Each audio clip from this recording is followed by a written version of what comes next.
Everything's good. Guys are working hard. I just shared with the team. I love their effort and enthusiasm. I love what they're willing to give for the school and the team and each other. We've got a long ways to go, but they're getting there. We'll continue to work, and we're 2 weeks and 2 days from playing, so we've really got one more week of practice, and then we idle down a lot. So we're getting there. But as most coaches, I'd like to have 30 more days, but it doesn't work out that way. But I like the continuity, like where everybody's at. Proud of the guys for what they're giving us. Mike, what were your takeaways from the first scrimmage over the weekend? Oh, we had too many penalties and too many mistakes. And, we need to do a better job taking care of the ball. We need to defend deep balls better, in my opinion. Our effort was good, attitudes were good and all that, but kind of what you normally feel after the first scrimmage. You look and think, I wish I had 2 more months of practice, but you don't. And next one ought to be considerably better. It was Taylor's first scrimmage as the guy. How did he handle that? Because, I mean, each one of these steps is, even though he's old, it's new for him.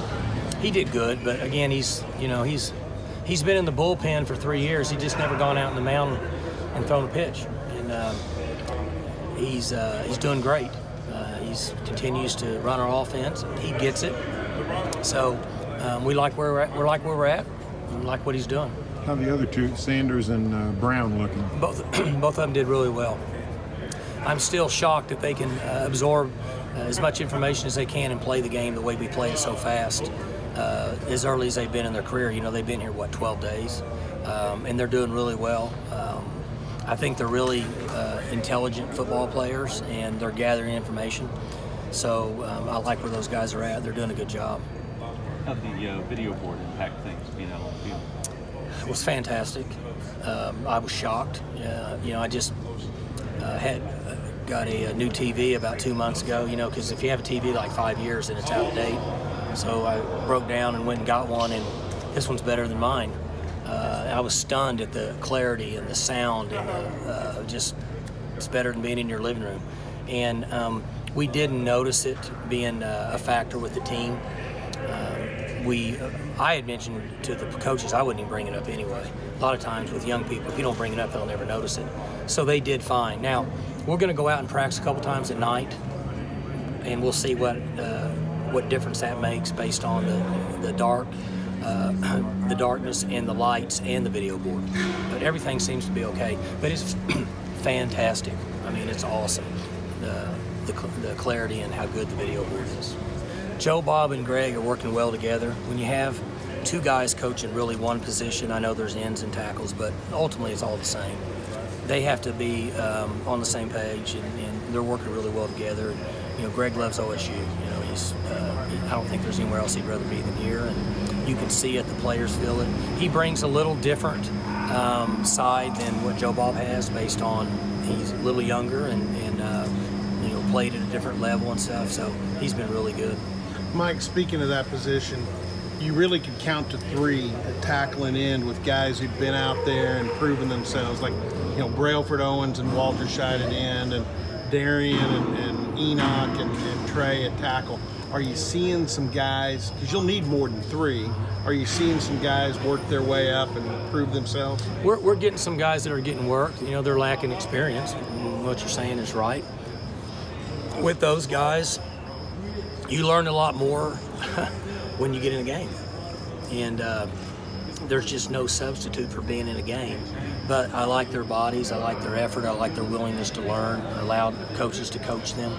So we're making some strides, but we'll know a lot more October 1st about those type of players, really at all positions.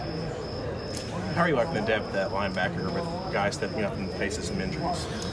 Well, the main guys are there. The guys that got hurt were down the line guys, young guys. So that hadn't really affected our 2 deep, but it certainly affects the way we practice when we exchange scouts, and then if we were to get a guy dinged, it could affect us. So we have young guys getting quality reps, but I have no clue with where they're at right now, because it's just been 3 or 4 practices. Mike, I don't know when Zach Seiner's on track to kind of get back into things, but Do you sort of feel fortunate that you've got a guy who's a fifth-year senior backing him up, almost similar to Taylor in that he's been here forever and hasn't gotten much of a chance? Yeah, he should be up and running in 2 weeks. You know, I don't know. When you have that type of injury, you can't ever tell. But I feel good with where we're at there. We're fine. We got guys been around here a while. We got young players, and we should be okay. Have there been any newcomers or younger guys that have kind of stood out in camp? Well, there's been a number of guys. We don't have to play a lot of them in the 2 deep right now. Not like, you know, a few years ago, I think we played 7 or 8 or 9 guys. We may play 3 or 4 guys, I'm not sure. But at this point, not necessarily in the 2 deep. So it's a little different than what it's been in years past. Can you talk a little bit about Tylan Wallace? He seems above average a little bit as a freshman to play with that group, and seems to stay above average. He's doing good. He's kind of falls in the same category as the guys we've had in the past. He got a lot of valuable experience last year playing, and then now he's getting more reps. You know, he's a 35 play a game guy or so, I don't know, based on what formations we're in. And he's got skill and does all the things we ask him to do. And you know, just a matter of time with Dunn, you'll get him to a position where he's going to be, should be a really good player.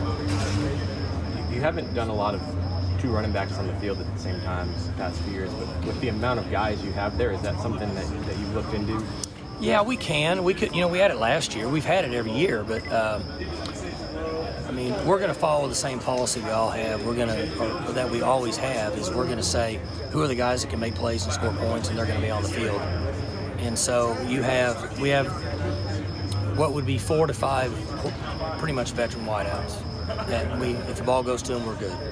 Quarterbacks, they're doing fine. Running backs are doing fine. So based on the team we're playing, the structures that they're going to give us defensively, and how we want to change personnel. But it's we do have more flexibility than we've had, just from a number standpoint. Is there any guys behind your main 2 guys at corner that are starting to jump out at you? Let's see here. Ballas is doing good. I don't know where he's listed on the depth chart, maybe 2. McAllister, the freshman's showing up and doing good, making some plays. Ten's making some plays. So, you know, those guys. The other guys may be a little further behind just from a maturity standpoint. I know you had said Friday, I think, to Allison that this is around the time where you start to figure out which true freshmen you're going to play. Have you kind of identified a couple guys? Well, you know, that's the question that he asked, and I'm going to guess 3 or 4 now. That discussion took place again this morning in our staff meetings. That needs to be solidified by Friday, because essentially you're only like 5 practices out, and 2 of those are non-contact.